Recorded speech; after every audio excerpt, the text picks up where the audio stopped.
Hi guys, in this video I will show you how to add the payment method cash on delivery in Odoo. So let's get started. First, on the top left side here, click on Configuration and then go to Apps. Now inside here, under Categories, you want to click All. If you don't click that, it won't show. So click All. And then from here, you want to go up to the search bar and type in Cash on Delivery. So Cash on Delivery and press Enter.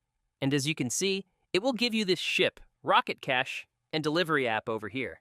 And you can read all about it by clicking the module info over here. So as you can see, it says this module allows e-commerce users to book and order with the ship Rocket using the cash on delivery feature.